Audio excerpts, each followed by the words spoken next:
And there we go. Okay. Now is the mic working? Okay, I think you guys can hear me now on YouTube land. Hello. Okay, loud and clear on Discord, loud and clear on YouTube land. All right. Here we are. We're live, folks. Welcome aboard. Star Force 97, Osman Hussein, I see Minor Tree. Star Force is also in the audience. Dump Trucker. Welcome aboard to 2025. Or as I'm going to call it, it's 2020 Part 6. Oh, 2020 ain't done yet, so get ready. We're adding seatbelts onto this train because it's gonna get. I hope it's all goes well, guys. Because it's, I'm trying to have a nice Christmas time with my folks and family, and I haven't seen them in quite a bit, and a whole lot happens. A whole lot of stuff is happening. And I'll just go over it. I'm gonna give myself 15 minutes over here to get through this as fast as I can. I'm hyped up. I'm a little ticked off today because I've been snowed in and I have to shovel out, not only myself, I shoveled out like several neighbors out of the, because apparently they're supposed to come ahead and shovel, but that's a whole entire different story. So it has to be up to me to fix everything. But anyway, here we go. So Amtrak, there we go. Let's rise and grind, folks. Let's get going over here. Okay, so I got 15 minutes to try to get as much stuff as possible. So let's focus on a little bit of the Andrew Dittman. I'm sorry, Elon Musk, right? Because we all love the muskrat here and his wacky, wonderful ideas. And I've been warning about Musk for quite a time. There's some things that he does good, and there's some things that he's. I've always been half and half with the guy, and you have to think Machiavellian a lot with some of these types of people, especially someone like Musk who has a very petty streak about him, and he's got I wouldn't say a tinge of megalomania. He's got a little bit more than that, and fortunately it's not to the bit that he really wants to better humanity, because really, Mars, why don't we go, how about we fix this, forget, let's say if we want to go to into space, how about we get to the moon first? Okay, wouldn't it be easier to get to Mars if we can just slingshot ourselves out from the moon without expending so much excess rocket fuel? But you're the so-called rocket scientist, right? Anyway, he's only read one textbook and hired a whole bunch of people to do his rocket stuff. Come on, I've read your book, man. It's not a big deal. Anyway, so Elon Musk decided to throw his whole entire whatever goodwill he's gotten into the crapper by saying that you're worthless and we don't need you. Basically, American workers are worthless and we will replace you. More or less. I know I'm very much embellishing that, and I'm not embellishing. I'm very much exaggerating that, but that's basically how it came about. And he's reneged on that and come back on that just a bit, but the mask is off on Mr. Musk. And for those of us here in this channel, and for those of us in this club, we have very much gone through this where we have been pushed to go to higher education. We're very much in the STEM field, okay? Either for an engineering or mechanic. This is the whole club, okay? The American Rail Club, it's all about railroads over here, okay? Passenger railroads, freight railroads, whatever sort of railroads, infrastructure building, very much STEM related. But apparently, you don't matter to Mr. Musk. He'll go ahead and replace you with cheaper workers. Because to him, people don't seem to be people. They seem to be more of economic units. So he's been on a bend. I don't know whether he's on ketamine or whatever sort of drugs that he's on, playing Diablo 4 all day long and pretending to see his kids. And by the way, making an alternative account. He's admitted that now, that Adrian Dittman account is his, saying that he's such a wonderful father. Okay, whatever, dude. Nice try. But he basically started deleting accounts, all that sort of stuff, or anything like that, and it's just hilarious. It's funny, to the point where I've had to go ahead and take screenshots or go to screenshots to keep this stuff because half this stuff is gone. But yeah, look at this tweet. My son graduated with honors with electrical and computer engineering degrees in 2023. He cannot get an interview, let alone a job. Any white male you knew in college can't get jobs either. Many are currently working in data center jobs that don't require their education. Do we not know so many people like that? Okay? You yourself, probably you're watching here, and you yourself are probably included in this. Okay? You've been here, you've done the work, you did everything that you were told to do, and you still get pushed to the wayside. Why? Because they can bring in somebody else that's cheaper than you. But I'm not going to put too much on this. The one thing that really got to me of what he said, and I'm going to finish it with probably one of the greatest movies of all time, It's a Wonderful Life. And if you haven't watched it, that's the wrong answer. You should watch It's a Wonderful Life if you haven't already. You have watched It's a Wonderful Life. Okay, you have. But anyway, the thing that really got to me is that even if somebody wants it, and that's really what I've been talking about a lot in the past couple of streams, since we've talked about CEOs and people getting stepped on and concepts like noblesse oblige. We're talking about that if you are at a higher class, you have an obligation to help those and bring up and lift up those in the underclass. And apparently, this was the most telling thing about it. There is nothing else more that I need to see about Elon Musk to know about his character. Someone says, open a school, we have brains. And he says, if you need a school, you're already lost. Hey, Elon, invest in America. No. That says a lot. Anyway, let me go ahead and put this, and I'm going to try to finish this by 8:15, and then we're going to get onto the lounge, and you guys will be able to opine on here. So let's get through this quick. But this, one of the best parts of this movie here. So for those of you who haven't seen It's a Wonderful Life, it's basically going through this guy who's very much an intelligent person, loves his community, George Bailey, and his father just died, who runs basically a bank called a Building and Loan, a smaller like credit union, more or less. He's running the community credit union versus this guy, Mr. Potter, who's basically monopolizing the entire town with this giant bank. Okay, but I'll let the scene speak for itself. Let's go ahead. But before you go, I'm sure the whole board wishes to express its deep sorrow at the passing of Peter Bailey. Thank you. It was his faith and devotion that are responsible for this organization. I'll go further than that. I'll say that to the public, Peter Bailey was the Building and Loan. Oh, that's fine, Potter, coming from you, considering that you probably drove him to his grave. Peter Bailey was not a businessman. That's what killed him. Oh, I don't mean any disrespect to him. God rest his soul. He was a man of high ideals. Here, sorry to here's your Musks, here's your Buffetts, here are your United Healthcare CEOs. Here's all the people. This is how they think of you. So that just frame that in mind while you're watching this. Oh, I don't mean any disrespect to him. God rest his soul. He was a man of high ideals, so-called. But ideals without common sense can ruin this town. Now, you take this loan here to Ernie Bishop. You know, that fellow that sits around all day on his brains in his taxi, you know. I happen to know the bank turned down this loan. But he comes here, and we're building him a house worth $5,000. Why? Well, I handled that, Mr. Potter. You have all the papers there, his salary, insurance. I can personally vouch for his character. Friend of yours? Yes, sir. You see, if you shoot pool with some employee here, you can come and borrow money. What does that get us? A discontented, lazy rabble instead of a thrifty working class. And all because a few starry-eyed dreamers like Peter Bailey stir 'em up and fill their head with a lot of impossible ideas. Now, I say... Just a minute. Now, hold on, Mr. Potter. Just a minute. Now, you're right when you say my father was no businessman. I know that. Why he ever started this cheap penny-ante Building and Loan, I'll never know. But neither you nor anybody else can say anything against his character, because his whole life was... Why, in the 25 years since he and Uncle Billy started this thing, he never once thought of himself. Isn't that right, Uncle Billy? He didn't save enough money to send Harry to school, let alone me. But he did help a few people get out of your slums, Mr. Potter. And what's wrong with that? Well, here, you're all businessmen here. Doesn't make them better citizens? Doesn't make them better customers? You said that what'd you say just a minute ago? They had to wait and save their money before they even thought of a decent home? Wait for what?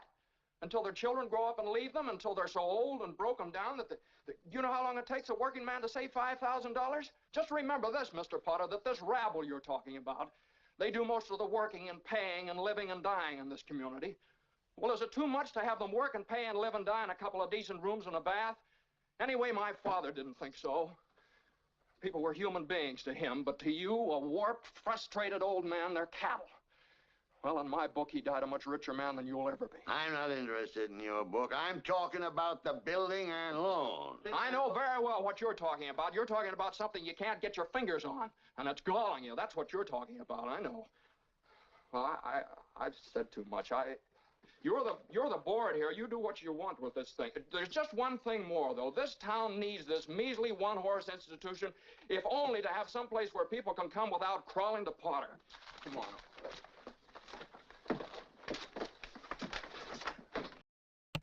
Alrighty. That powerful scene. I mean, it's incredible. I mean, well, all the actors in there, I mean, it's just an incredible movie. By the way, I mean, we're talking about what Bailey had to go through in his life in the context of the film. The guy is middle class, but yet he can afford a house. His wife can stay at home. He has 4 kids. But at least he has the community. That's what's different nowadays. Okay? We don't have that. Okay? That's the thing. He was going through such a difficult time, yet with all that difficult time, he still had a community. He still had a home. He still had a wife. And 4 kids. We've gone through such a difference in our people nowadays, because this is our leaders right now, or the people who want to lead. And I don't think Elon Musk is the type of personality to lead. He's not. He's very, how would you say, immature. He's an overgrown adult in a sense that he can't really fathom responsibility past leading humanity to really that. It's more of just having a check mark to him. It's not the same. So you can have a leader like this or this, a Teddy Roosevelt. And not that you have to agree with 100% of Teddy Roosevelt is, because there's some policies I didn't agree with him, but let's put it this way.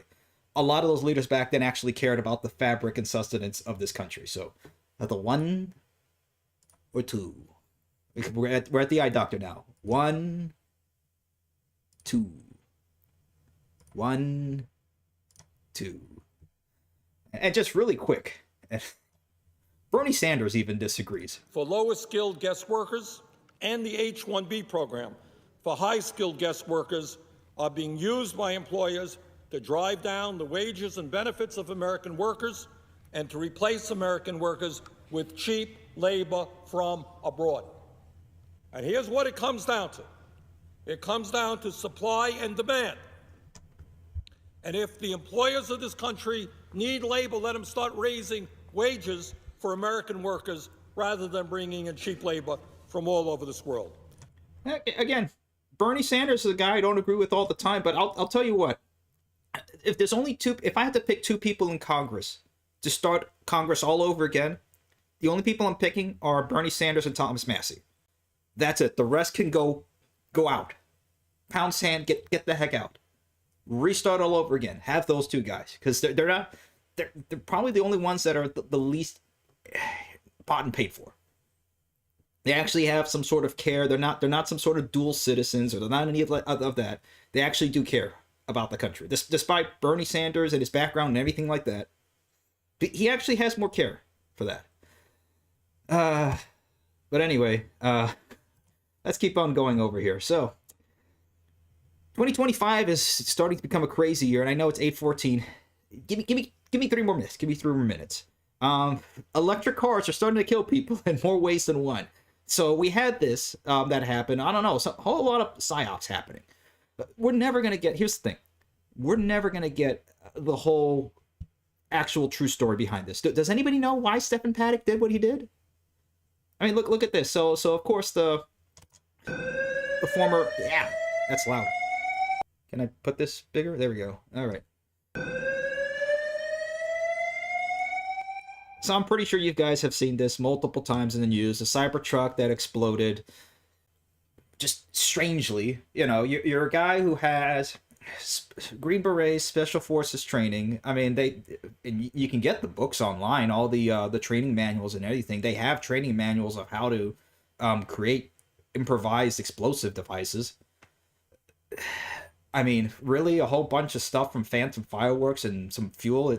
Nothing makes sense here. But I mean, if any of you guys are feeling gang stalked, or if you've people are telling you that you're the kindest, warmest soul and human being that they've ever seen, or certain playing cards seem to trick you out, maybe don't get into a Cybertruck anytime soon. Which, by the way, I feel for this. How many times he had to go ahead and recharge that thing? So this is kind of one funny tweet from it. The Cybertruck bummer had to stop 8 times to charge his truck. No wonder he killed himself. Look, gravity weapons, all that sort of stuff. Whatever this guy was on, whether it was him or not, who knows? We're never gonna get. That's the thing. The whole point of it is we can't trust the government anymore, particularly the federal government. We're never gonna get the true story from this. I mean, do you really believe some old guy just brought up a whole bunch of, several hundred pounds of ordnance and automatic weapons to the top floor of the Mandalay Bay and just started shooting? Multiple people saying that multiple people were shooting at the same time. It sounded like an M240B. I don't know. We're never gonna get the true story on that. Let's get away from the psyops and let's get into the fun of this. So. You know how I've said so many times that all you have to do to look at the most uncomfortable people, look at politicians, particularly local or state politicians, on public transit. They look the most uncomfortable, just weirded out, or they just don't know how it works. Now, luckily, they didn't show her swiping her card like a certain other New York politician. But I'm on the subway train heading out to Queens Center. Oh, I have a lot of, not quite last minute, but I have holiday shopping to do. I've got an adorable 2-year-old granddaughter, so it's a lot more fun to shop. I can take the subway wherever we need to go. And I want all New Yorkers to feel safe, which is why we've added so many more National Guard, over 250 more people that'll make sure that your ride is as safe as it can be.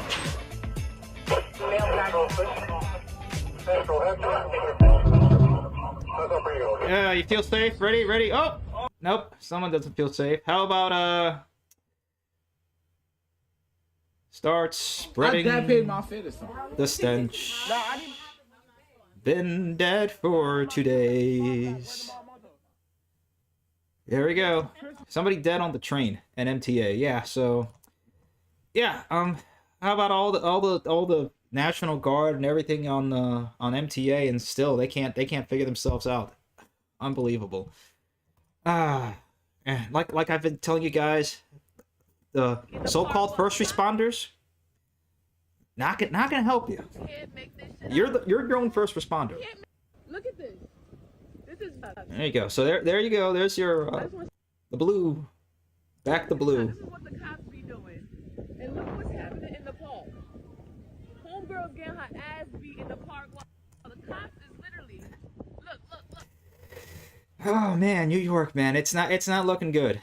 It is not looking good. And speaking of closer down south to home, this is what I had to deal with. So, you know how I said I was gonna go on Brightline to go ahead and actually finally ride on there a little bit more and take a stream?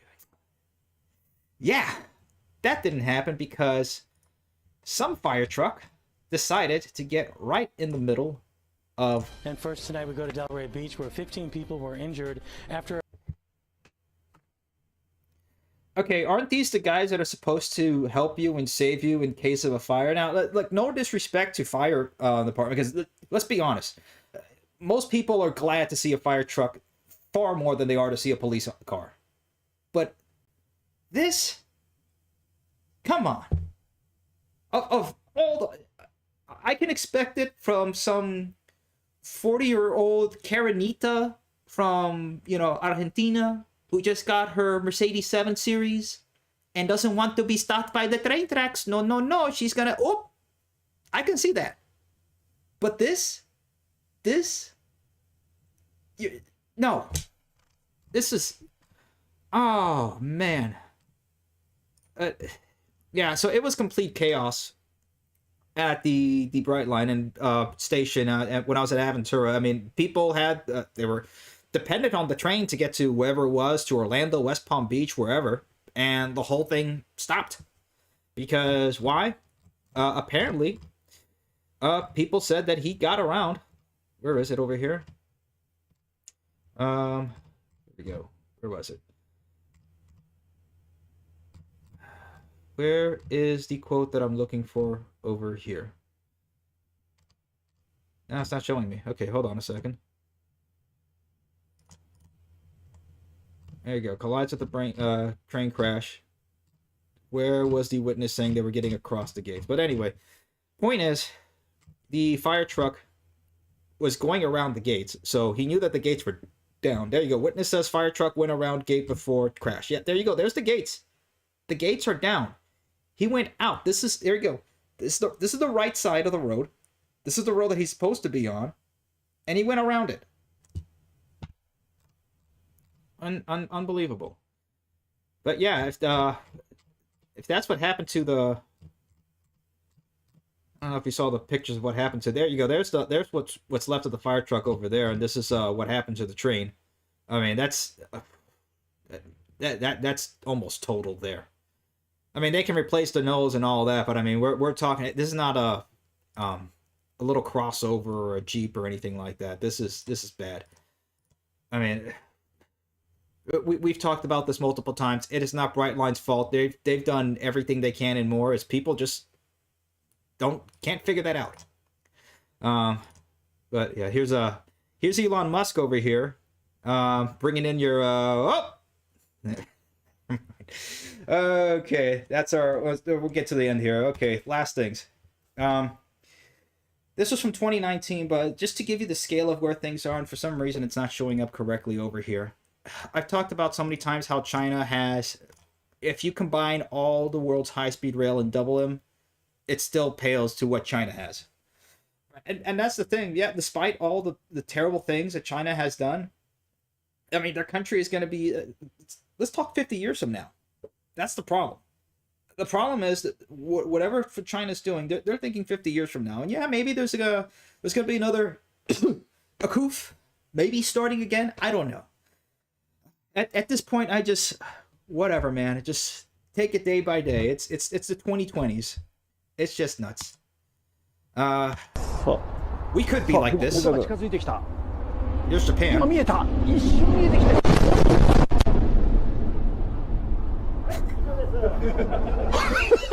their faces. Yeah, that was the SC maglev, superconducting maglev. We could have that here. We could be doing a heck of a lot better than we are. All right, we'll end it there. Let's get to the audience over here. Let's start bringing people on board. Okay. All right, come on. Let's be nice in the comments. Look, Osman likes California high-speed rail. California should have had high-speed rail for like the last 40 years at least. Okay, this is just nuts. It really is terrible how that state's being run. I feel for Californians. You guys need to train. It's just not going to be California high-speed rail to do it, unfortunately, in their current state. Anyway, let's bring on David Mitchell and let's start bringing everybody on board, shall we? You doing good, bud? Hey, man, how's it going? Hold on, let me fix my, I don't know why Discord is bringing your, give me a second here. Devices connected. What in tarnation? Discord. Now it's putting the audio through there. Okay, here we go. Default. No. Yeah, speakers. I get to the... There we are. Oh, me? Yep. Now okay, we're good now. We're good. All right. All right. Awesome. What's up? Happy New Year, I man. sent some articles. Happy New Year, Spuds. I sent you about 4 articles. 2 of them are on Brightline, and 2 of them are on other railroads and interesting stuff. Okay, here we go. Let's get them opened up. Mm-hmm. Alrighty. Okay, and guys, you can bring in whatever articles over here. The floor is now yours. Whatever you want to talk about, whether the whatever I talked about today or anything that you want to bring up, it's New Year, it's a lounge, however you want. Okay, I don't know why trains.com. I've signed in so many times with this, but I'm gonna have to just archive it. But anyway, I can read the title of the first article, though, if you want to talk about that. Fort Lauderdale now says it will only accept tunnel. Let me see. City officials in Fort Lauderdale now saying a tunnel under the new river is the only option it will accept to upgrade the rail route through city to accommodate a commuter rail operation. That's nuts. And I've seen that bridge so many times up and down, whether it's through Las Olas or anywhere in Fort Lauderdale on the New River. That's crazy. I mean, you're basically asking them to go ahead, and they own the infrastructure already. That's just going to be a crazier bottleneck. After that, I mean, are they going to put in the money for it? I doubt it. And by they, I mean either Broward County or the city of Fort Lauderdale or the Florida Department of Transportation. I heavily doubt it that they're going to do that. The only reason they're talking about it is the NIMBYs. Let's be honest, the NIMBYs are idiots. Yeah. In their own right. Oh, speaking of NIMBYs, I just sent you a meme talking about NIMBYs. Let's see. Yep. Yeah, I see it. Funny. Here we are. Wait, NIMBYs are just HOA Karens, always have been. Yeah. And then the HOA, speaking of HOAs, oh man, then they don't even shovel out the snow. Okay, so those of you who are familiar with snow or any sort of inclement weather, I mean, if you have snow in the driveway, typically you're supposed to shovel it out the whole entire driveway, right? Well, they right. It only took them until 6 o'clock at night to come in and shovel the people who are actually living in the houses. So if people needed to get to work, and luckily I could work from home, but for the people who needed to get to work, you're stuck. Unless you have a shovel and you're going to shovel yourself out, and it's going to take you a good 45 minutes to an hour to get yourself out of there. But anyway, yeah, they left a whole wall of snow right in front of the driveway. So guess who's going to have to wake up early to do all that? Yeah. Oh, man. Yep. Anyway, okay, let's see if did I have the archived article? No. There it is. There's K. Let me see. In a paywalled article, the South Florida Sun Sentinel reports city commissioners voted 3-2 at a December 7th. This is why you guys got to get involved a little bit more. And I know it's coming from me right now. I haven't been involved in a lot of local politics for quite a while. I completely understand that. It shouldn't be coming from me, but I've done it before, and I've seen very close votes. Very close votes. And I've gone to commissioners who said that they would not have voted the way they did that day if they did not see younger people like myself or any of my friends or anybody else who was brought along over there to present or represent Brightline or some sort of other form of transportation. So your voice does say a lot, whether it's to annoy them or at the very least, start something where people get upset. And exactly. It creates a domino effect. Like, it's something that people don't understand, you know? Yeah, it's just nuts, man. I will be honest. These people they're saying people who have boats or technically small yachts that they ride down the river, you know? Yeah, and it doesn't take that long, especially for, I mean, look, you're going to wait 10 more minutes, you're in a boat, you have the whole day to yourself anyway. It's not like you're commuting to work if you're on a yacht. Okay? Just sit down, relax. 10 minutes, no problem. And yeah, I've been on plenty of boats. I've been on 12 cruises in my life. Please, you can wait for the train to go through and the bridge to go up. And that bridge doesn't take that long. It doesn't. Also, the last cruise ships from Charleston left Charleston 2 days ago. So we have no more cruise ships now because of the NIMBYs, you know? That's nuts. That's a lot of... Because here's the thing, and the only reason, by the way, the only reason I've gone on 12 cruises in my life is because my dad worked for Royal Caribbean. So that's the reason why we got so many cruises. But yeah, you lose a lot of tourism money from there because people have to book not only the hotels in the area or any sort of accommodations, but they're coming into the area, and then after they come off the ship, they may just stay around in Charleston for a little bit longer and then go home. So yeah, now you're just all that is gone. Oh wait, and also what the cruise lines pay for the fees to be at the ports. So yeah, that's just now more money for, speaking of, Fort Lauderdale, because that's where they're going to go down to, or they're going to go up to Port Liberty or in New Jersey or wherever else. Like, it's insane. They had a lot of business that we did lost because of the NIMBY. Yeah, and that's another thing. It's just it's not just the CEOs, but it's also that mentality that has really gotten into. Because again, it's not that people hate CEOs; they hate being stepped on, and it's not just the powerful that people don't like, or not the powerful, but the powerful that step on people that most normal people don't like. It's the toadies and the people that enable those type of psychopaths to be in power, who try to go ahead Oh and yeah. vouch for them or run cover for them and saying, "Oh no, they're doing everything. This is how it's supposed to work. It's supposed to be that way. Oh, it's supposed to be unfair. Yeah, it's unfair, but you're not supposed to let people become psychopaths either." Oh yeah. For sure. Yeah, But also got some good news. we need some good news. We've been talking about this for a while. We Is need good that news. the celebrities are finally coming into service in April. There we go. You know? So that's at least something. Hopefully, wait, let's just say hopefully, because remember when we were saying this back in 2020, and then we know what happened. So let's hold our breaths here. Not too long that we cough, but at least hold our breaths here and just say it again. Hope for the best and prepare for the worst. So, but And also, Brightline West is getting ready to start building. yeah, there we go. I sent an article about that. Yeah, that's a good thing. So there's a lot of good things to look forward to 2020. But I mean, we can say this decade has not been boring. It has been the least boring. So much has been happening. Oh man! All right, let's start bringing everybody on board. Minor Tree, and then let's bring on Dump Trucker. Anybody who's got their hands up, come on in. Hey, what's this thing about shoveling snow? It's nothing that we even think about here in Texas. Oh wait, well, you had some times in Texas. Remember that time that you guys froze and the whole state completely collapsed at that point?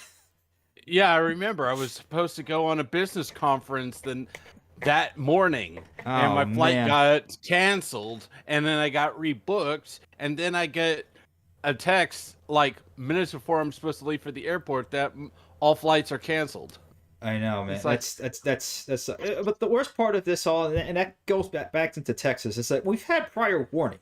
People have been saying it's going to snow, and there's going to be at least 6 inches of snow for at least a week. Why weren't you prepared? You should have had the morning of. There should have been everybody in and snowmobiles or whatever, snow plows, whatever else. Like the minute it is 4 a.m., just start shoveling out, salting the roads. Except for that minor inconvenience of there are no snow plows anywhere south of like Oklahoma City. Well, that's true.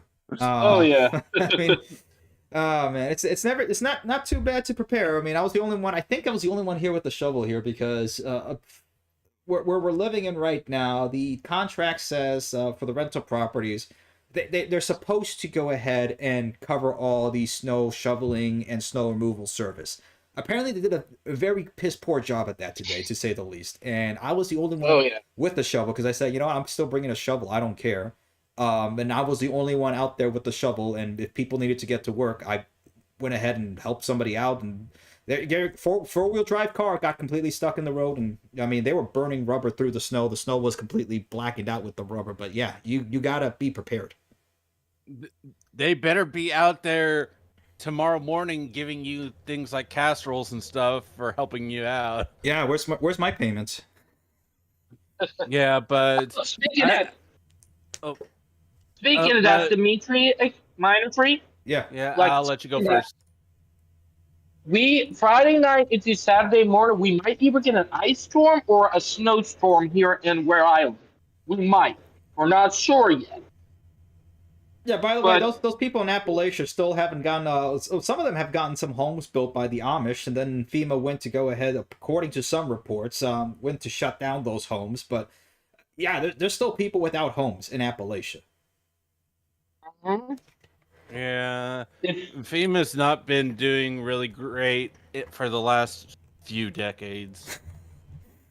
I mean, when have they ever done good? Yeah, but there was a situation that happened last week that there was no stream for, so we'll have to do it this time. All right, man. Now pour one out for Jimmy Carter. Okay. He was one of the boys, even though none of us voted for him. I'm pretty sure there's only one person that I've seen in the comments. Yes, I see you. The one that's, I think you're like 74, 75. You're probably one of the only people in this club that is old enough to have voted for him. Yeah, Everyone else. Yeah, we all know who our it is in the parents comments. We're were looking not at even married yet. But yeah, look, he was one of the boys. Yeah, I will say, yeah, he didn't start any new wars, and look for what he did. Yeah, the economy was bad, but I mean, look, he didn't start a new war. And let's put it this way: he didn't hate the country. Honestly, the last guy was kind of worse in what sort of damage he did to the rest of the world, and it probably wasn't much of his fault either because he wasn't cognizant most of the time. Yeah. But it's that awkward moment. It's like, yeah, he's gonna die, so let's put him in hospice, and he's still alive over a year later. So I'm pretty sure he died at 100 years old. I know. I mean, he's a real tough one, man. I mean, he was tough to be going on that long. Yeah, but cheers for Jimmy just one last time. Cheers for Jimmy. And then another thing, that my brother and sister-in-law came back from their 2-week trip to Japan, and they actually got to ride on the Shinkansen. Oh, nice. And and from what I've talked to them, they actually quite enjoyed it. And then when I asked them about the idea of it being built here in Texas, they were actually up for the idea of it. So seeds have been planted, but we might be able to build out more of a coalition from just people having positive things and actions with just high-speed rail and how it can actually be done. The only problem is it's been in the planning stages for over a decade. Yeah. I mean, I've noticed that whenever they actually seen it in action, or even better, go ahead and ride on it, all the reactions are the same way. Why don't we have this here in the United States? I've never, ever once, anecdotally, ever seen a person who has ridden on high-speed rail anywhere around the world and said, yeah, we don't need that here. Yeah, that won't work over here. And until we have National Slap an Idiot Day, things are not going to change. Yeah. It's going to take a lot more than a slapping, but anyway, let me put this. It's going to be repeated slapping, maybe with a chair. Okay, the disclaimer for the baseball bat: this is only a joke. We don't mean any harm to anybody. We don't condone any sort of violence of any sort. But anyway, let's get going. All right. We do except for self-defense, but we do, however, find it hilarious. Yeah. You can say that. It's a joke. It's a joke. It's all in Minecraft, guys. All right. Let's keep going. Star Force, you're on, and then we'll bring on Dump Trucker and Grand Trunk and everybody else. Come on. Happy New Year, everybody. And a Happy New Year to all you as well. I've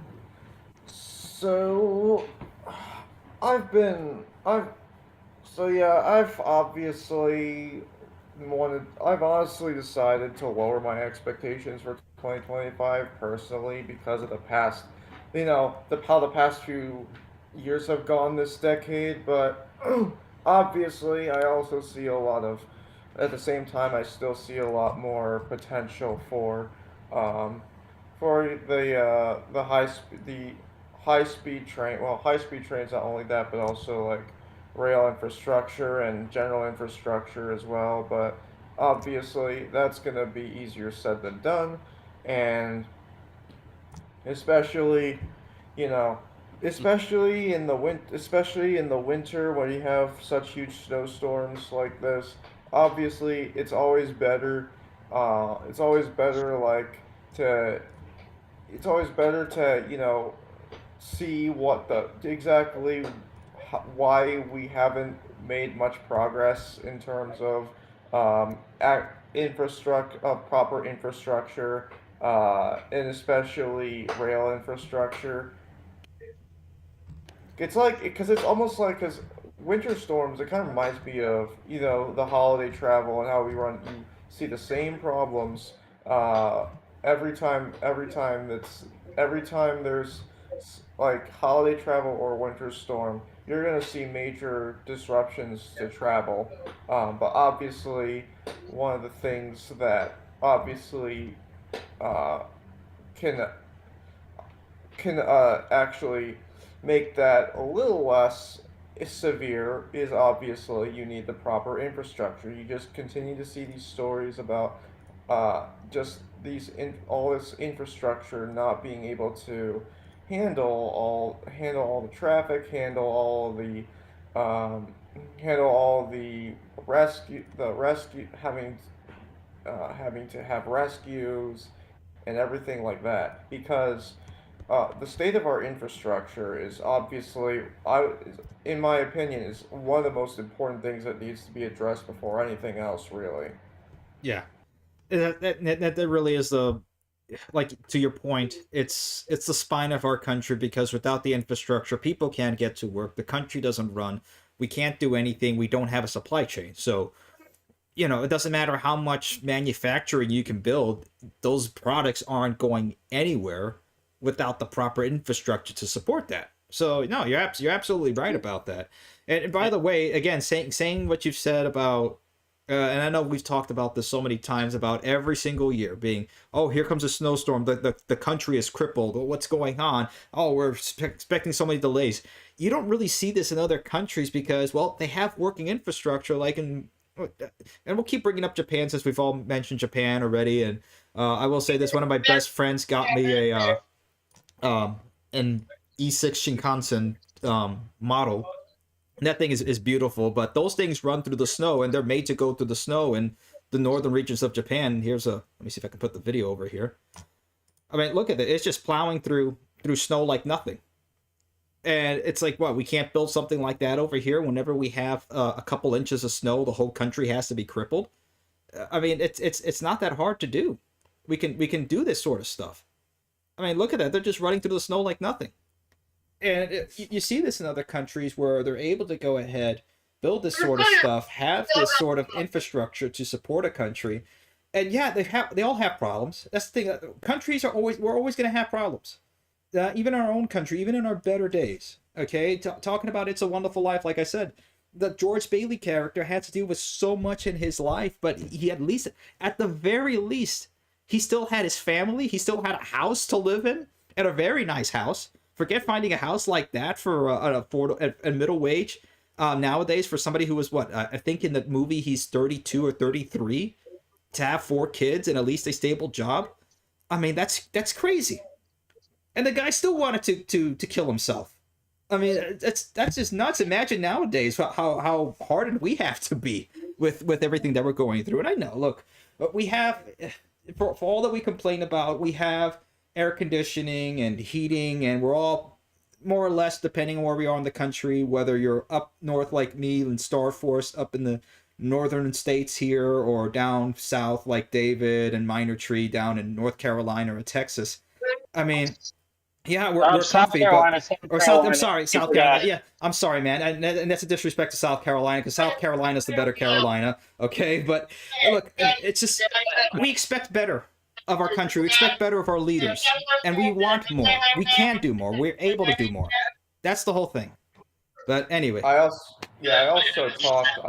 was talking with my girlfriend about about second world, first world, third world countries. I told her, like, the U.S., I don't see how the U.S. fits into any of those categories, despite it being officially categorized as a first world country. I don't see that because the problem with the first world, second world, third world countries, that's a NATO concept, and the first world was basically United States and NATO-aligned countries, the Soviet Union, and the Comintern Pact was officially the second world, and everybody else was considered the third world. And when the Cold War ended, it basically just became, are you the most developed countries in the world? Are you developing, or have you yet to develop? Exactly. And that concept is really not applicable that much anymore. But when it comes to the infrastructure side, designed, built, and maintained correctly, the system's supposed to last 50 to 100 years. The only problem is a lot of it's over 50 years old. 2, it's not being maintained properly. And 3, a lot of the funds that are supposed to be put to a lot of the infrastructure are either taken out to pay for some pet project for some politician, or the tax money was never there to begin with. Yeah. So it's it's left to rot in many cases. Right, and in those terms, I would say there's first world, second world, and third world characteristics in all over this country. Like you see all three. Like look at the big cities. Look at the especially in the big cities and in the small. I mean the small towns like the suburbia seems more like first world, and the more upscale parts of cities are first world, and then you have places like poor areas in cities and out in the out in the Boondocks. middle of nowhere where it's kind of second world and third world. Like you can't you go to one like you go to like one like you go to one you go to like like you go to like Appalachia, or you go to the south side of Chicago, South Carolina. Yeah, and you can see just the differences of night and day. Especially, I mean, if you go to Philadelphia, that looks like a third world country. Oh man, more days. Philadelphia, Baltimore. Oh yeah, no, especially Baltimore. And whenever I've gone on Amtrak through Baltimore, it looks like it looks like a war went through Baltimore. It's like, what happened here? Exactly, and it's night and day. Like one side, you're gonna have like just beautiful like forests and scenery and everything, and then you get into the urban areas in like Baltimore, D.C., Philadelphia. There's such a huge contrast. Yeah, it's honestly abhorrent and sad to see it. It just there's a lot more we can be doing for our own people. That's the main point. With so much money that this country has access to, not 1 cent should be going to any sort of missile that's going to land on any sort of foreign soil until we fix our own people, or at least get them off on their own feet to be able to support themselves again. Yeah, and it's really hard when you go on road trips. Went 2 years ago with some family to see long lost cousins up in Michigan before heading over to Niagara Falls, and look around and driving straight through Cleveland, and you're like, this was once a vibrant city that was almost the envy of the world within a lifetime, and now it's in complete decay. And at best you can say, well, at least it's not Detroit. And that's not a very high bar to pass. Oh man, I mean that's why when comments like what Vivek and Elon said in the last week, it really angers me, and it's insulting and infuriating, because really it's like it doesn't matter where you go in this country. It's like, and I've been East Coast, West Coast, and all the times that I've traveled. I mean, just the past year alone, a lot, but. I mean, you see people like anywhere from Missouri or out in California. I mean, these are people who have been really just beaten down by their own government and demoralized by those in top. They can be doing better. They deserve to be doing better. They're more. That's the thing. They're being treated like economic units and being taken advantage of, rather than being treated as people and citizens of a nation, and a great nation at that. That's really the issue at hand, and it comes down to kind of a battle of the soul of this country. I mean, when we talk about, I know we're talking about infrastructure, but it really comes down to, it's like, what makes up the body and soul of this country? Yeah, and a lot of it is just saying, who controls you? You or the person cutting the paycheck for you? Because if you say you control you, then all of a sudden it's like, now you have the power. But if you say, oh, the person who cuts my check, it has all the power, then it's like, all right, then he's going to ask more of you while giving you less. And don't be surprised when that day happens. And it happens again and again and again. Which is why if you see me in many of the chats, mainly in general and politics sub-chats on the Discord, links in the chats, I keep going on of, one, make it as easy as you can to start a business, and two, if you don't want that and you want your own job, all right, go work for somebody who started their own business, like a small mom and pop shop or even a medium-sized company. Because to be a small business, you have to have 1 to 50 employees, and medium is 51 to, I believe, about 500. So 3 to 6 restaurants in a fast food chain. So when you think, oh, that guy owns a large company, no, he doesn't. He just runs a single factory which puts out widgets, and he hired 200 people from the local community. Yeah, it's like he's either franchising it or, like what you just said. I mean, to that point, the country used to have, smaller scale manufacturing where you had, people either working out of a garage or out of maybe something the size of a block where they were either building parts or building maybe something for the local community or the state or for the region, or whether they were doing textiles or anything like that. I mean, you can go and find, I've been in so many closets around here where there were clothes like that were built or clothes that were manufactured within the city or the state, and they're still in good condition, like coats and stuff like that, or cars, or parts that you built for other larger companies and stuff like that. We could have that. In 1900, it was estimated about 90% of the people in the United States worked for themselves or worked for a small business, and 10% worked for large companies and so on. But in 2000, those numbers had flipped. Yeah. And what was it? What's his name in Deus Ex said?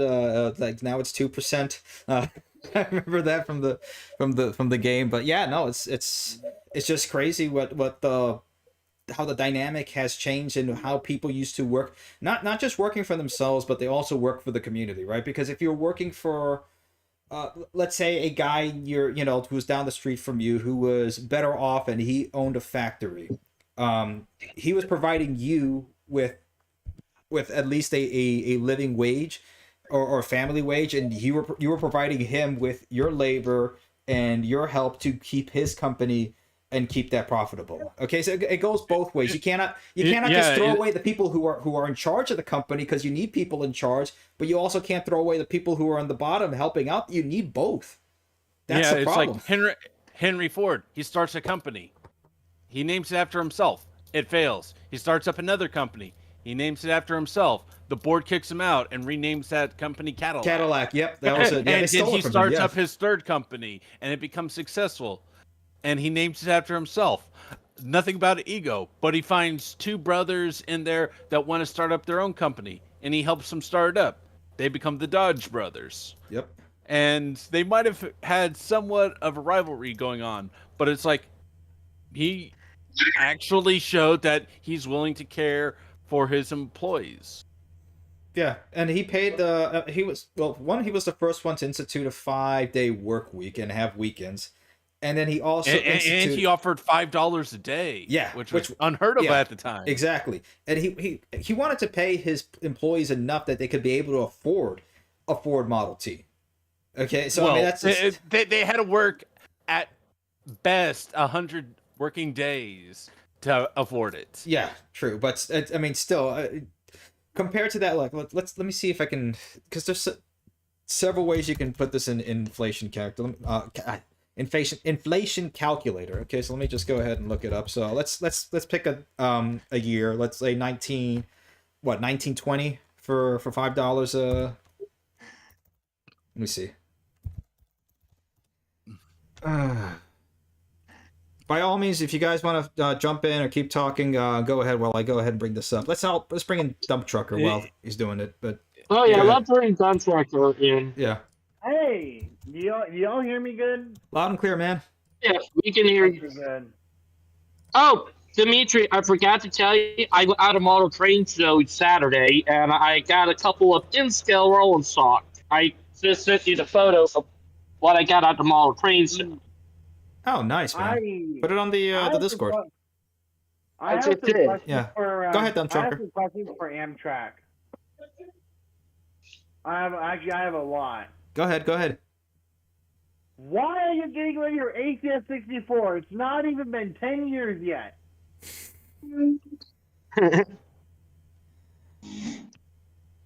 Not even 10 years. Yeah.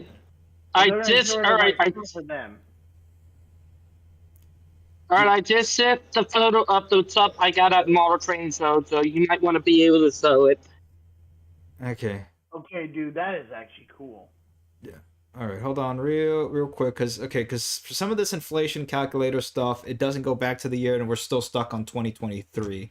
I'm using Tom's inflation calculator because there's different ways you can calculate it. Okay, so I got calculator.net, and right now it's showing that $5 in January 1920 to November 2024, it's basically $78.87. yeah, that's about what I got. Yeah, $78.98, which is about comparable to actually a little bit more than today, depending on where you're working on in terms of if minimum wage. Yeah. You should look at house prices. They have just gone through the roof in places. Yeah, like we just saw. What was it, $5,000 for a house back in what wherever it was, 1922 or wherever the place in the movie was taking place. I mean, that's crazy. Yeah. Well. Those were the already pre-built houses. Yeah. Now, if you wanted one from the Sears catalog, you can get one for as low as $2,795. Oh yeah, and people did. Yeah, people did build. It was a lot more common that you could build your own house back then, and of course, people had extended families. You need the lot so that they could send it by rail to your address, so you didn't have to go very far to start building. You see, you can find those. That is true. Advertisements. Wow. The Sears and Roebuck Company started off as basically an early day Amazon company. Yeah. And how did they die? They forgot to continue to innovate until it was far too late. Yeah. It's sad when. Yeah. Well, anyway, go ahead. If I'm gonna save up to buy a house, I might as well keep saving, and I'll have about $1 million. I can call myself a millionaire. Yeah. Okay, so here, look at this. I'm not quite exactly sure what year, but let's say it's about the late to early 1920s here, probably mid 1920s.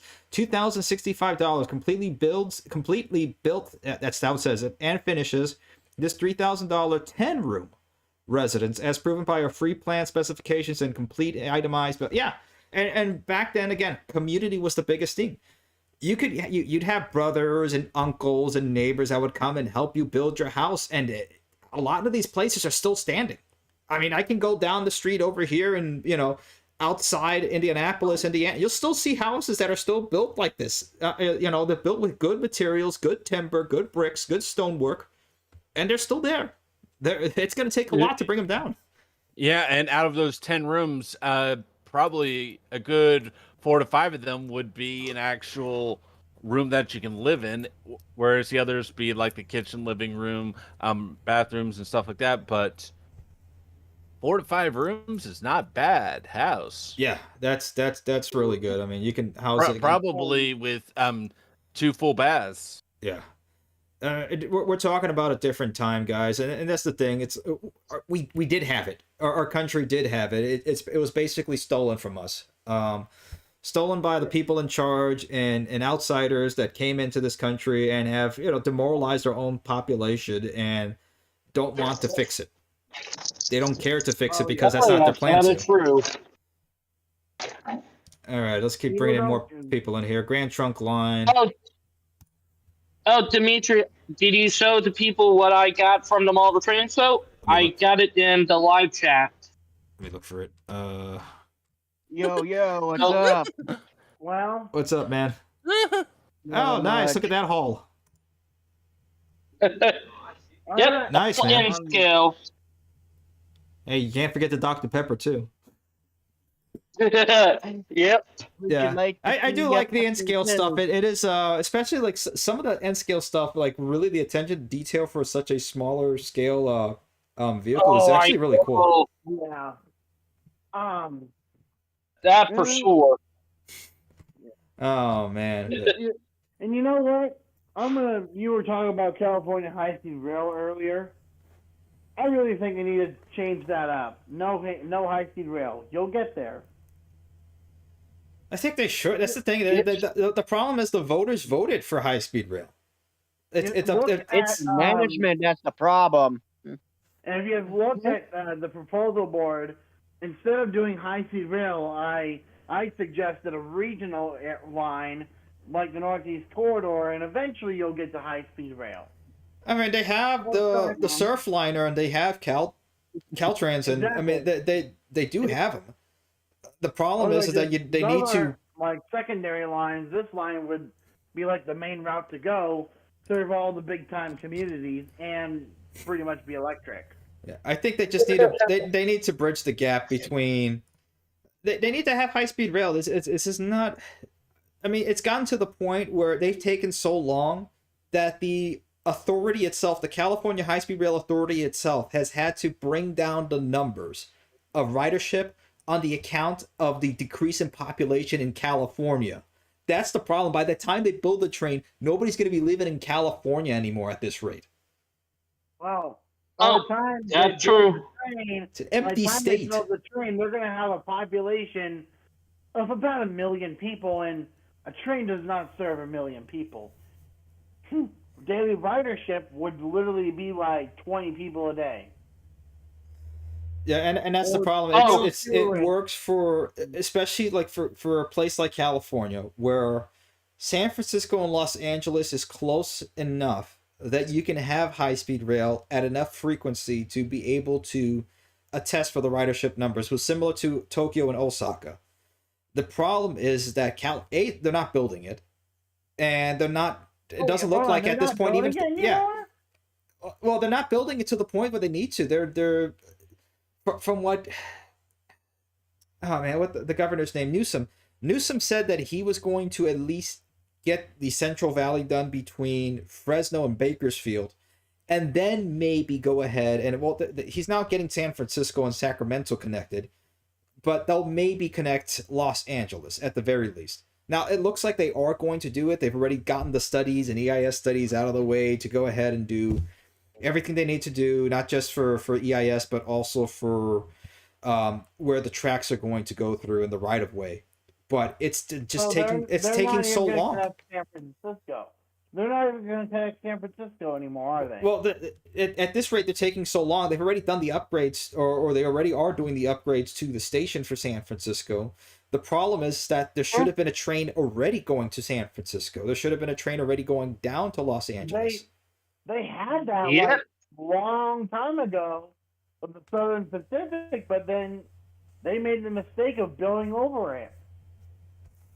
Yeah, it's just a mess. And then taking Amtrak takes forever to get through there because they have to. They're at the mercy of Union Pacific. So if Union Pacific wants to go ahead and run down 9 trains through where Amtrak is going, well, Amtrak is stuck. Well, what should really happen is the state should say, okay, we'll upgrade your line if you allow us to let Amtrak run on your track. We'll double it. In return, you get to put your freight trains, you'll get more capacity, and you'll but then that also allows room for us to build our passenger train system right on your track. Amen. And then eventually build a separate freight route. I've been in the American Rail Club. I'm right now doing a live stream with a friend right now. Okay. Like we're connected on Discord and we're doing it on the YouTube channel. Okay, but when it comes to California high-speed rail, they've had the wherewithal to do it. They have and they honestly can build it. They are building it, but they're just building concrete. They can build it a heck of a lot faster. They could have had it done at this point, but they just haven't. So that's at the point that we're at right now when it comes to the. So, yeah, well, they had to get all the funds and throw it to all their studies and stuff. So just find the people who did the studies. It's like, all right, you're taking too much of our money. So here's some shovels, here's some pitchforks, and here's your pickaxes. Time to go clean this place up for the train to come through. Don't worry, we'll bring the dump trucks to pour in all the gravel so you can lay it out pretty easily. Yeah. All right, we got Adam everywhere, Brightline fan up. What's up, guys? Hey, guys. What's going on? Alrighty, anything to share? What's Happy New Year, guys? Well, my mom was ranting about Spirit Airlines.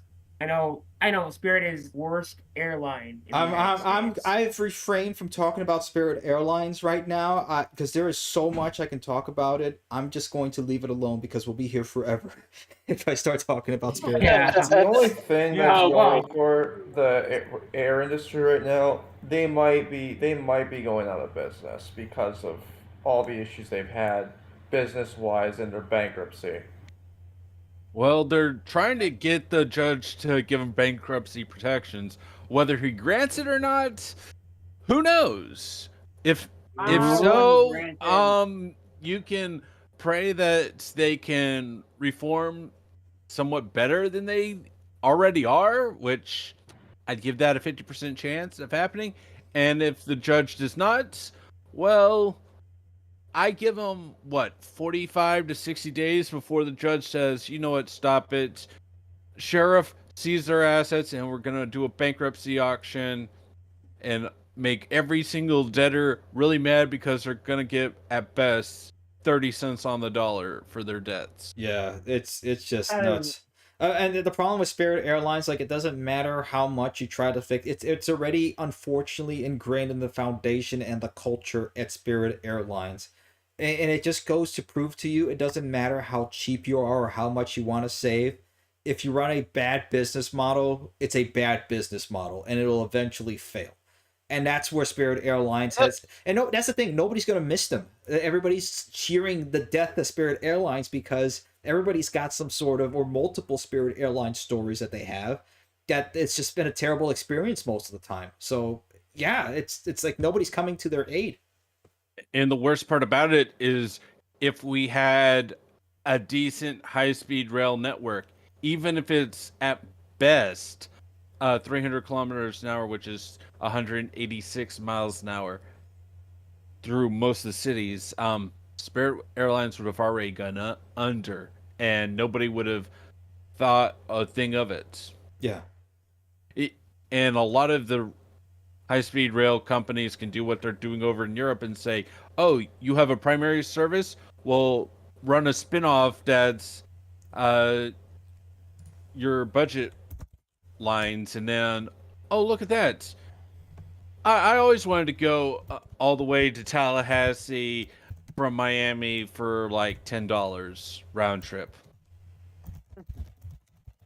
Yeah. Because right now it doesn't exist, but if it did, that line would be very popular, and it would make a lot of the domestic flights in Florida basically very unprofitable.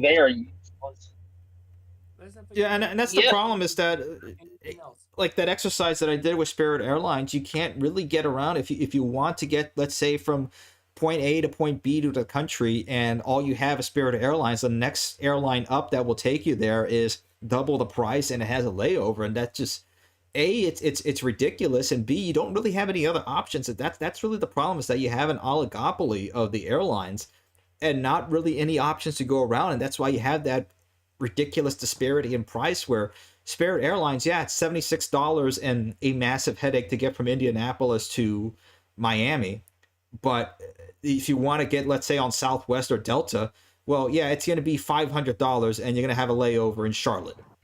It's nuts. Yeah, and for a lot of the train options that would be available, even if we use the numbers from around the world, you're still talking around, let's see if I remember correctly, like 25 to 50 cents a mile. And that's going from that goes from the economy seat to the first class seat. versus 70 cents a mile just to own and operate a motor vehicle. Because once you do the numbers, it basically boils down to 4 people in a group. If you have 4 people in a group, flip a coin. It'll tell you whether the train or the car is the best option for you. 5 or more, start carpooling. 3 or less, take the train. Yeah. And that's just on the econ side. And you know what you just did? Without spending a dime and without running an advertising campaign, you just incentivize people to either take a train or to carpool without doing anything. Both of them combined, much less individually, lower congestion on the highways. Yeah, it's not hard to do, and it's Yeah. every other country that's let's not put it this way: hard. developed country has already done it. So yeah, we're not at first world or second world status or whatever. It's just we're undeveloping at this rate. Yeah, and even if you're like, oh, let's skip high-speed rail and go straight to maglev rail, one, it would be a lot more expensive to build. 2, the seat cost would be a little bit more pricey. I think from the estimates I've seen, it's like 50 cents to $1 per mile for the same seat. So it'll be about twice as much, but all of a sudden it's like, all right, the plane will beat the normal train in 500 miles. Maglev, it's probably closer to 1,000 to 1,200 miles. So you're talking, yay, you get to go anywhere from a quarter to a third the way across the continent by ground at the same speed as you would the air. Mm-hmm. That's true. For about the same price, even if you use the cheapest electricity. If you use more expensive electricity, it starts not getting that competitive. Well, that's Spirit Airlines for you. Yeah, and if we had maglev trains instead of the high-speed trains, I'd say at least a third of the domestic flights would become unprofitable overnight, assuming you wanted to build out that whole system overnight. The one problem they have with maglevs is that it's expensive as shit. Yes, which is what I mentioned earlier. It's expensive to build and it's expensive to run. But we're getting uses of it to be much better, especially since the Japanese are building the Super Maglev system, which they got over 600 kilometers an hour, which is about 390 miles an hour, thereabouts. Yeah, which is insane. I mean, and that's why like something like the Hyperloop, which going back on Elon Musk, it's silly. It's a maglev inside of a vacuum tunnel. Yeah, this is not some magical, any sort of magic science space technology. It's exactly what it is. It's a maglev in a near vacuum tube that has terrible capacity numbers. I mean, what was it, like 800 people per hour at the max? That pales in comparison. Per tube. Yeah, per tube. That pales in comparison to just one Shinkansen train that can carry 1,200 people, and that has a headway of about every train. Yeah, per train, every 5 minutes. You cannot beat that. And I've been saying this around a lot about maglevs, is that if you break down, you're stuck in a maglev tube. Even with the most advanced backup you have, you are stuck in a maglev tube. And if it's a vacuum, there is no oxygen. Don't forget there's safety issues involved with that. That's literally that's literally what it is, it's a safety issue. You get stuck, you can die. And if they can't figure out, don't worry. If they can't figure out where you're at, you're gonna die of starvation and possibly a lack of oxygen. Well, don't worry. When you have minutes to live, help is only hours away. Help is like 15 hours. We'll probably be like 15 hours away. We're gonna run out of oxygen in 5 hours. Sorry. Well, you have to wait. Bye. Well, if they can't get the power up, don't worry. It will naturally vent in, so you'll have air to breathe in a while. The problem is once the power comes back on, we're gonna have to vent out all the air inside again. So it might take an hour to undo the damage from the loss of power. So might as well just get rid of the tube and then just accept a slower speeds. Yeah, that, and if people get out and they're walking for an exit and then they hear the alarms, they're going to be screaming shit, and they're running back to the tube, and by the time it's too late, they're dead. Yeah, it's just nuts. Death by suffocation. I mean, things like that. Either that, or they get crushed by the instant loss in pressure or anything like that. I mean, it's just ridiculous. And when you see stuff like that, I mean, it really just goes to show you, it's like these people aren't as smart as they put them out to be. I mean, I don't know how many times in college where I saw like some guy on his Apple iMac of all things. I mean, come on, to have like a picture of Elon Musk as his background foot with like the Roadster or something like that. It's like, come on, man, come on. Elon's good at starting businesses and making them successful. Which, doing it once, that's hard. Doing it twice, that's impressive. Yeah, credit where credit is due on that. Yeah. 3 times, that's worth the thing. But it's like, okay, let's see what you did. You created a website and sold it for millions. You created a website and you sold that one for millions. Your friends invited you to start a website and you got 10%, and that became PayPal. And that made you millionaire, if not billionaire. And then you get invited out to a Series B funding, and you buy up 40% of the shares of Tesla while it's starting out, and that's how you become CEO. Yeah, and he got rid of Aberhard and what's his other name, who actually started the company and everything. He got rid of those two. But anyway. Yeah, and it's like, how'd you keep that company financially afloat? Oh, he had SpaceX, which was his only financially viable company at the time, write loans for really low percentage interest rates. Because once you run the numbers, you realize you take Elon Musk out of the picture and find somebody else to buy his shares for him, Tesla doesn't survive to 2020, even if they made the same decisions. Mm-hmm. Because nobody else is going to loan them the money. Yeah. And honestly, their saving grace has been the supercharger network, and that's become the North American charging standard. Just with that alone, I mean, if they lost all the factories and everything like that, now that they own the patent and everything to the charging stations and the batteries and everything else and the infrastructure that's like being, level 0 of a new Rockefeller, but not even towards a scale, because nobody's really buying electric cars because it's not taking off. The infrastructure in this country cannot support electric cars. We're not anywhere there.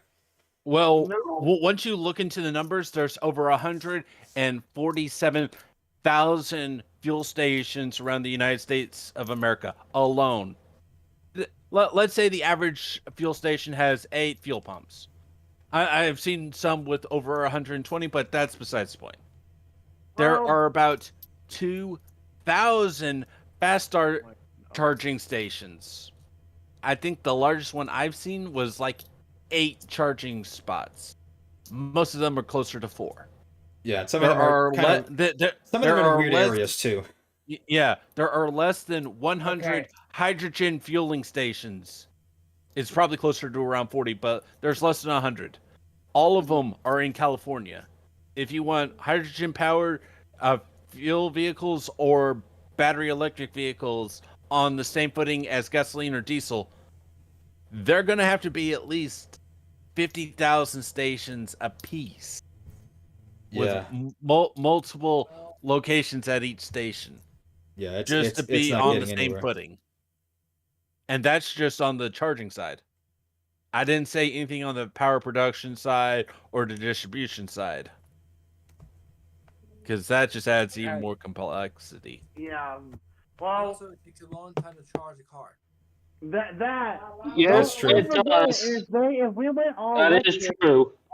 if we went all electric, all those gas pumps shut down, billions, trillion-dollar industry is gone.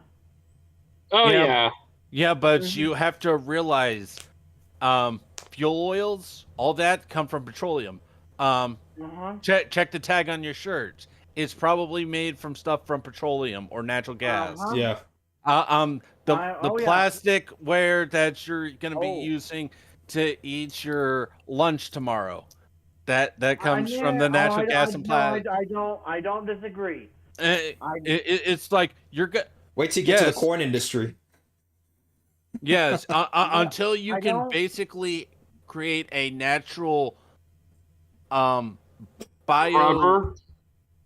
oil to replace natural oil, you're not going to be replacing gas and oil products completely. Yeah, oil is not disappearing ever. That's never happened.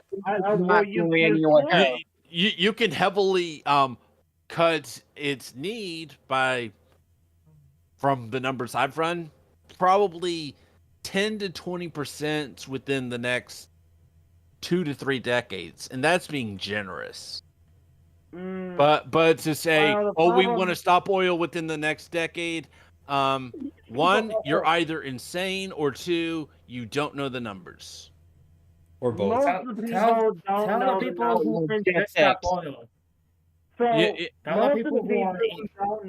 most of the people who oppose oil don't know the numbers and don't know that the stuff they wear is literally made up of oil.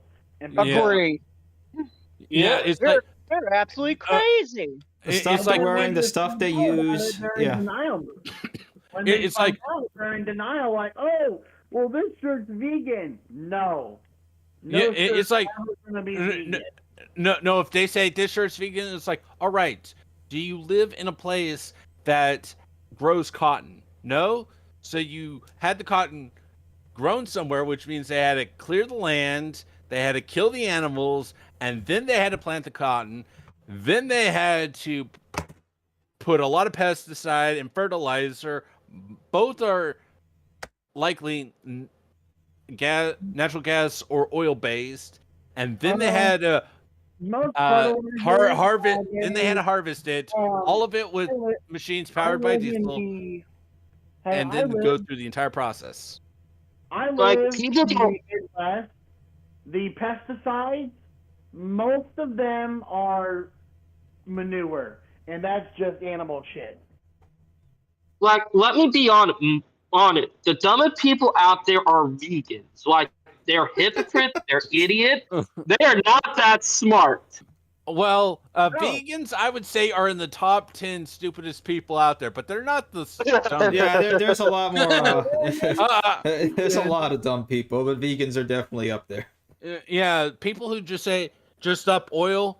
I'm like, if you get what you want, the best estimates are that 60 million people are going to die within 24 hours.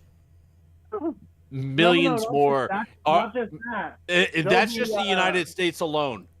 That's just the United States alone. If you're going to get rid of oil, you're going to have to get rid of the shirts they wear.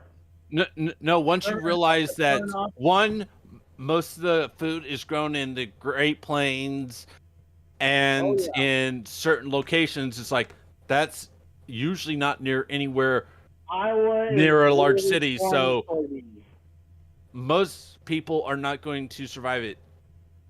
I believe the number is 80 to 90% of the population would die just in the first year because, one, where people live and where the food is are very far apart, and most grocery stores and stuff only have enough food for 2 to 3 days. Yeah, that's the other thing.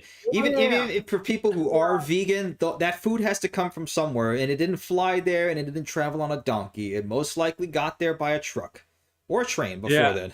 And unless they're growing the food in their own backyard, it's more than likely nowhere near them in any reasonable distance. Yeah, at some point, some resource that they use to go ahead, even if they had their own garden, it traveled somewhere via oil. Yeah, Yeah. and if you go vegan, Coca-Cola is gone. Corn oil is gone. A lot of things are gone. There's a lot of stuff that comes from corn. Yeah, corn. Yeah, that's another industry that's just massive. I mean, understand like how many plastics and everything else that comes from corn. Also, speaking of oil, ethanol, that's corn. So I mean, we're talking about. I mean, corn is in almost everything, in every sort of additive you use in our food, everything. Oh, my friend, I got a list of things that you can get from corn. Yeah, we are people of the corn, no matter what if you want to deny it or not. I named the whole list, but we don't have time. Yeah, I know. Let's get. We got 5 more minutes over here, so let's go ahead and bring it to a close. I was trying to look for some memes. Speaking of oil, how everything is on petroleum, but anyway, I'll leave that for next time. Any closing thoughts? Speaking of that, I just sent a meme that is very funny in the live chat. You might want to look at it. All right, let's see that. As my okay. Oh no! Oh boy! Alrighty, guys. There we go. You did. All right, I next. just wanted to talk about some. Go ahead, man. All right. I just wanted to talk about the Miami airport station. They already canceled it. They already just canceled the plans for Amtrak to go down there and after all of this time. Airport station. Oh man! So, after all of that, that's really bad. They just wasted billions of dollars on that station, and there's no Amtrak service there, and there won't be. Okay, I may be going to Miami. So here's the thing: I may be going to Miami again sometime in the next 2 months. I gotta check if that Amtrak sign is still there because ever since I've been there, I'm going to send you the article. Oh man, jeez, that's just nuts. So first they built the station to the wrong dimensions and specifications that it can't even fit Amtrak, which is an absolute disaster and hilarious at the same time, and not at all surprising being that it's South Florida. And now they just, after all this time, no Amtrak. I mean, wow. Oh, man. Oh, sorry. We decided we're not going to service you anymore. Thank you for doing this, though. Goodbye. Man. Be the literal phone call with Miami International Airport. Okay, Amtrak, here we go. Amtrak ends plans to move to Miami Airport Station. Wait. Oh, this is even funnier. Here we go. Because it's not trains.com. Because with the, I don't know why I've signed into trains.com multiple times and it still won't get me to the articles. I gotta call them or something at this rate. Is see if I can actually get in contact with a human being. Okay, 30 years of development, millions wasted. Amtrak abandons Miami Airport Station without service. What a disaster. Oh, Dimitri, I got one more article and it's up in very unique. Oh man! You heard SunTrain battery store technology? Yeah. I just sent an article in chat. Okay. It's up, and you might want to look up before we end the live stream. It's pretty good. Okay. All right. Good. That's not blocking me out of the article. Okay. SunTrain's battery storage heads for the rails. Okay. SunTrain, a San Francisco company, is designing a method to transport power by rail, moving containerized batteries between solar and wind farms in Colorado to existing rail-served power plants in the Denver area. I mean, look, if it's just going to be an electric generator, there's some ways that can be useful, but this is just becoming just a backwards version of solar-powered roads. This is a little silly. Yeah, speaking of that, this is why we're not leaving oil anytime soon. This is why the NIMBYs have an issue with building power transmission lines for the very solar and wind farms they demand to power their very own towns and homes, but they don't want to block out their own view of the beautiful mountainside with the said power situation. Yeah. No, but put the power into batteries, put the batteries onto trains, and then move it and have lower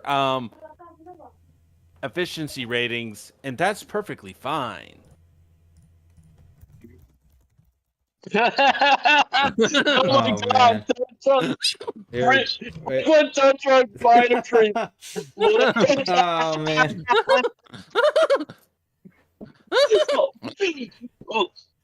Look at what minor tree put, or not minor Yeah, tree, I, but I tow have it truck. up. I have it up. That's Here's hilarious.